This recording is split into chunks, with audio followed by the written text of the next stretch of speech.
میراد جان، از آب، از دریا، از شب چه قصه داری؟ چه خاطره داری؟ شب با مهتاب، آب در دریا، مرد با گیتار، قصه شنیدنی.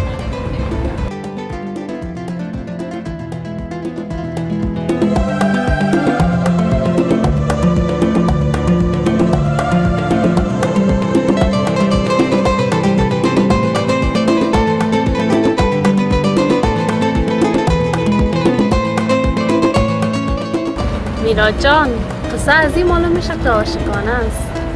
همونطور است. شنیده بودم که پسر عاشق دختر پولداری بود که پدر دختر راضی نبود دخترش را به این پسر بدهد. پدر دخترش را شب با کشتی از آن شهر میبرد و پسر بالای پل شاهد رفتن معشوقه‌اش از آن شهر است. بعد از آن شب پسر هر شبانه با گیتارش بالای آن پل نغمه وصال و بازگشت را می نوازد. مردم شبها به خاطر شنیدن تار آهنگ گیتار او بالای پل می آیند و از شب، از دریا و از گیتار لذت می برند. پلگویی استیج است برای نواختن گیتار. حاضرین همه در رفتارند، جوانان می رقصند و گاهی می ایستند. سالها بدینسان گذشت. شبی از شبها پسر که انتظار او را خورد و آب کرده بود خواست قطره در دل آن دریا شود و به جستجوی معشوقه‌اش بپردازد. گیتارش را در کناره پل گذاشت. نامه هایی را که طی آن مدت نوشته بود و نمیدانست به کدام آدرس بفرستد در آب رها کرد.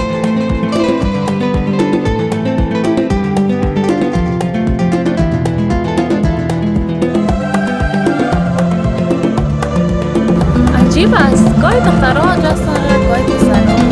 همونطور است. و خود قطره در آب شد و رفت تا گم شده‌اش را بیابد.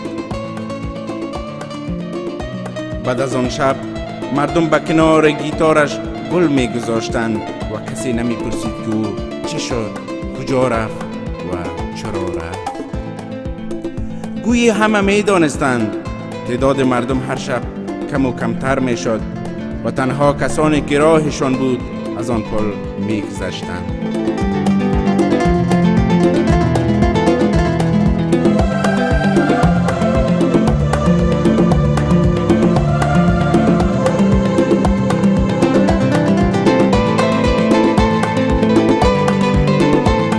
شب مرد نزدیک گیتار شد، با ترس آن را به دست گرفت و نغمات پسر رفته را دوباره نواخت. از آن پس مردم زیاد و زیادتر شدند و خاطره پسر زنده ماند.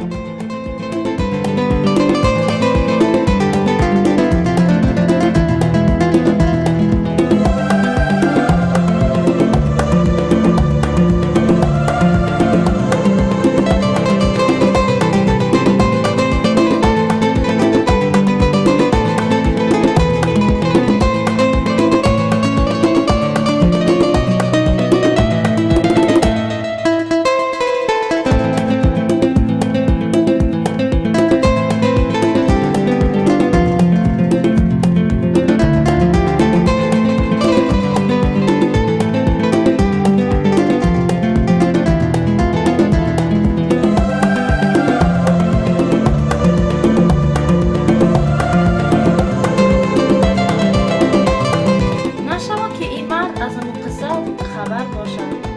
بیگمان همونطور است.